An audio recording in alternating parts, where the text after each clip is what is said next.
Welcome back. This is Module 3 of the District 6290 Grant Management Seminar.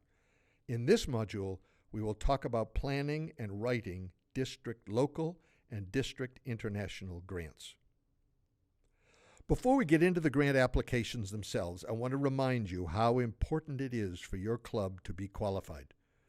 We reviewed these application requirements in Modules 1 and 2, and you downloaded a copy in the resource booklet. It's very important that your club meet these requirements before October 15 deadline. If you fail to satisfy all of the qualification requirements before October 15th, your district grant application will not be reviewed. Okay, let's get started planning and applying for district local and district international grants.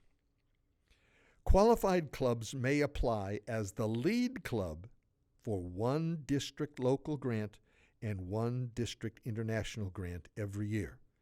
You can join other clubs as a partner on as many projects as you want. Non-qualified clubs, organizations, or individuals can be a partner in a project. Their contributions just won't be matched. The amount of funding available to you as lead club for district, local, or international grants is dependent whether the project is an individual club project or a collaborative project where additional clubs are collaborating with you. There is a chart on your screen showing these funding limits. District, local, and international grants are reviewed on the same schedule as global grants. Clubs must send their applications electronically to the grants chair by midnight on October 15. Please be sure to read the page in the resource booklet carefully so you do not miss the July 1 to October 15 window when grant applications can be submitted. The final application review and approvals take place on the second Tuesday in November. A team of 2 grant committee members will review your application and will contact you by October 31 if additional information is needed. Corrected applications must be returned by November 7th. When the Grants Committee meets on the second Tuesday of November to review all completed applications, a representative from your club, preferably the grant writer, will be asked to participate via conference call to briefly explain the project and answer any questions the committee might have. At the conclusion of this meeting, we will send an email to all applicants to announce the results of the grant application review. Our goal is to provide a full match for all grant requests. If we find the funds available are insufficient to provide the full match to all applications, grants may be funded at a reduced ratio so everybody gets a fair share. To receive DDF for approved grants, the District Rotary Foundation Chair submits a list of all approved grants to the Rotary Foundation. They send us a check for the aggregate amount of these approved grants. The Treasurer and Grants Chair disburse individual club checks to the club officers who sign the grant applications. In a best-case scenario, clubs should receive their checks by the middle of January. With the check will be a grant report form that must be filled out upon completion of your project and returned electronically to the District Grants Chair. The report is due within 30 days after completion of your project and no later than June 30 following disbursement of the grant funds. If your project is not complete by June 30, you can submit a progress report to stay current.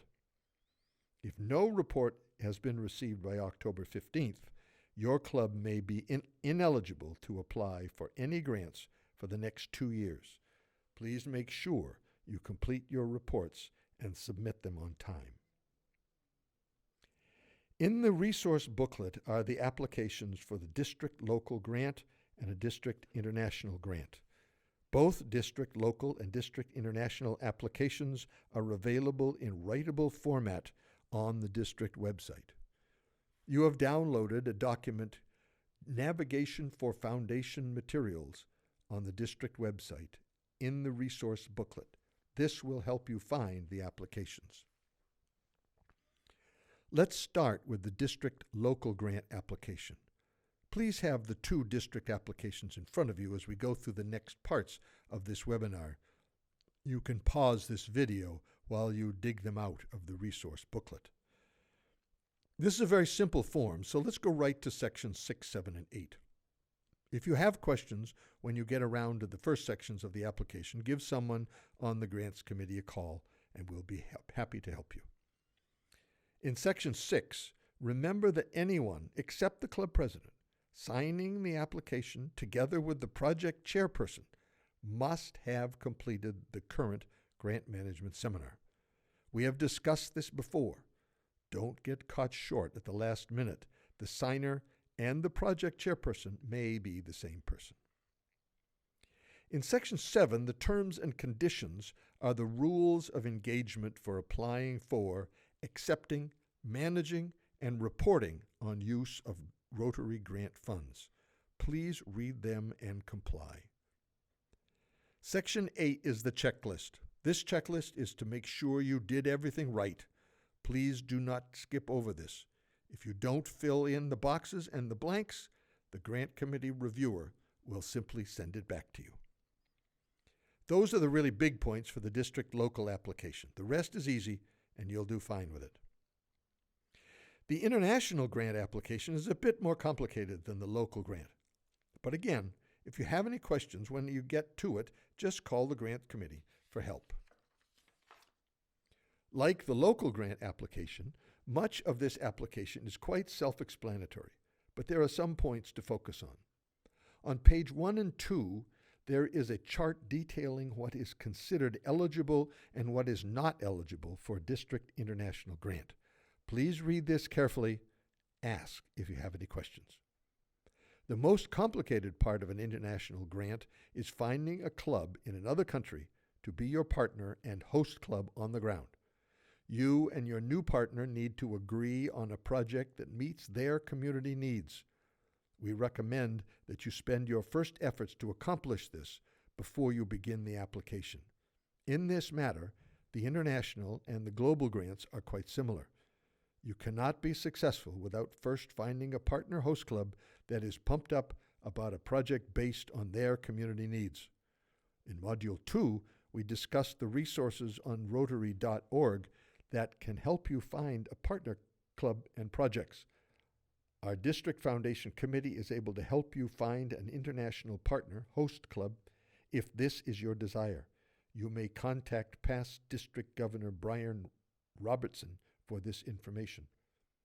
There is a website, www.matchinggrants.org, that has lots of information about clubs and projects looking for partners.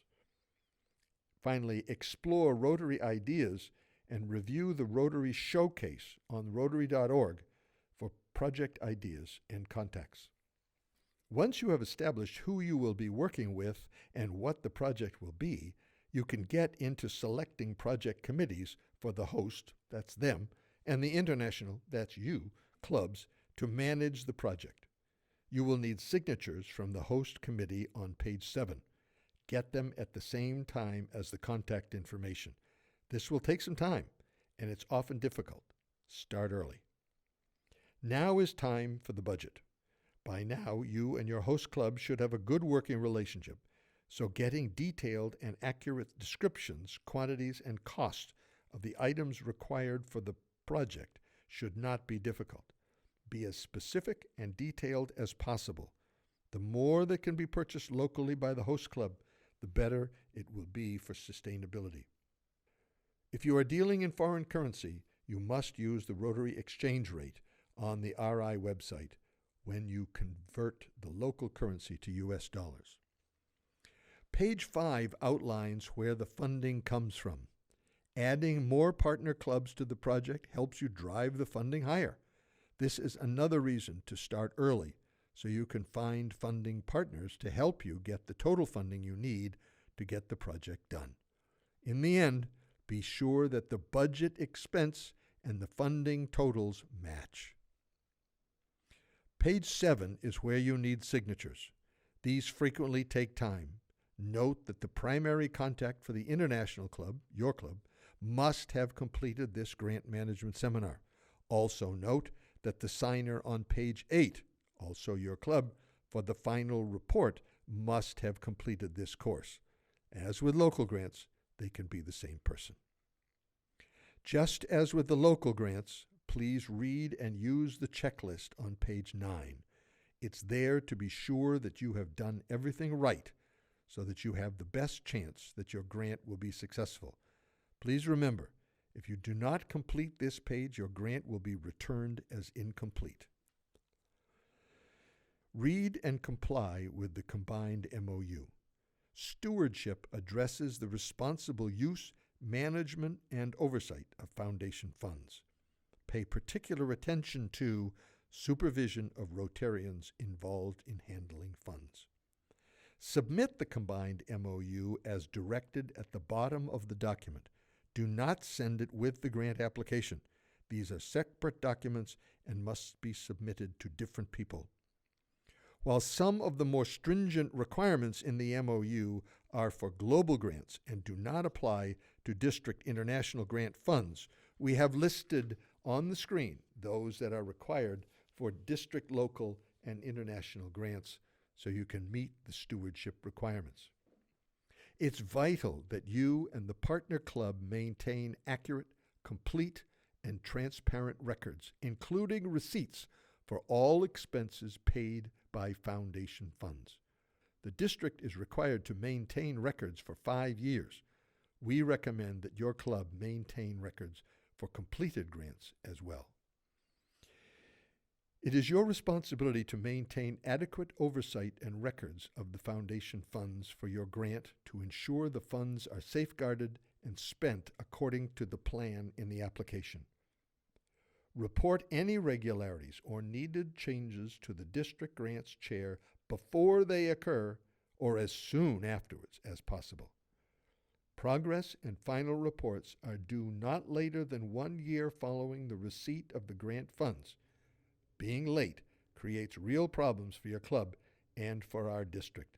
Don't be late with your reporting. There's one final thing before you take the quiz and complete the seminar successfully. In the resource booklet that you downloaded earlier, there is a document called Navigation to the District Grant Resource Materials on the district website.